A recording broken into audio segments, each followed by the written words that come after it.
अस्सलाम वालेकुम, मेरा नाम अतर अब्बास है। आप देख रहे हैं यूट्यूब चैनल अतर टेबल। दोस्तों, आज की इस वीडियो में मैं आपको बताने जा रहा हूं कि FAQ को ऑन कैसे करते हैं। इससे सबसे पहले आपने क्या चेक करना है वो आपको मैं दिखाता हूं। ये जो आपको दो यूनिट दिख रहे हैं रहीम कंपनी के, ये FAQ के जो कंडेंसर यूनिट है।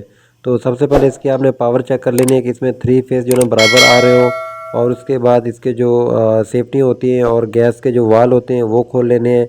और उसके बाद से सबसे पहले ये कि इसकी वैक्यूम करना ज़रूरी होती है। जब आपने कॉपर वैपिंग कंप्लीट कर ली है तो करने के बाद इसका वैक्यूम करना ज़रूरी होता है। वैक्यूम के बाद फिर आपने इसकी गैस ओपन कर लेनी है, और उसके बाद फिर इसके जो पावर के जो कनेक्शन है कनेक्शन कंप्लीट कर लेने हैं।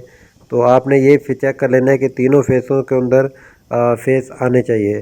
तो अब आपको मैं लेकर चलता हूँ इसके कंट्रोल पैनल के पास। ये FAQ1 का जो आइसोलेटर कंट्रोल बॉक्स है, और उसके बाद ये नीचे जो कटआउट स्विच है लेफ़्ट साइड में करेंगे तो हैंड पे चलेगा, और उसके बाद इसको स्टार्ट कर लेते हैं। अब जो है ना FAQ1 स्टार्ट हो रहा है हमारा।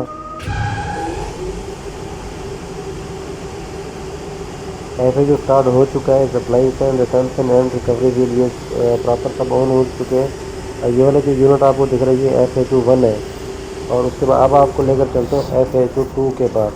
FAQ2 का ये कंट्रोल आइसोलेटर है, और उसके बाद ये इसका कंट्रोल पैनल है। और इसको भी ऑन कर लेते हो जिस तरह मैंने FAQ1 ऑन किया था। अब ये ऑन हो रहा है।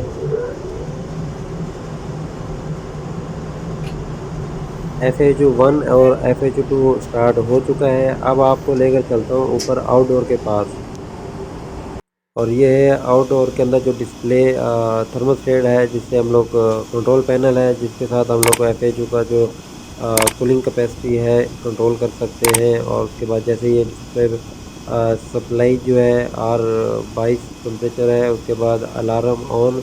और उसके बाद इसमें जो आ रहा है फ़ैन मोटर स्टार्ट वन, मतलब कि फ़ैन मोटर स्टार्ट वन, और कंप्रेसर वन जो है वो ट्रिप है। और कंप्रेसर वन जो है वो ट्रिप है। वो क्यों ट्रिप है वो मैं आगे चलकर देखता हूँ कि इसमें क्या प्रॉब्लम है, पावर नहीं आ रही है, मैग्नेट कनेक्टर का इश्यूज़ है।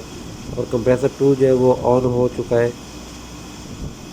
फ्रेंड्स, जो कंप्रेसर वन का जो ट्रिपिंग का ऑप्शन दे रहा था वो मैंने चेक किया है। इसका जो मैग्नेट कनेक्टर है वो ख़राब था, वो क्योंकि करंट पास नहीं कर रहा था। पुराना वाला मैग्नेट कनेक्टर निकाल कर नया वाला मैग्नेट कनेक्टर लगाएंगे। मेरे हाथ में जो मैग्नेट कनेक्टर देख रहे हैं ये नया वाला है, इसको अब चेंज करेंगे।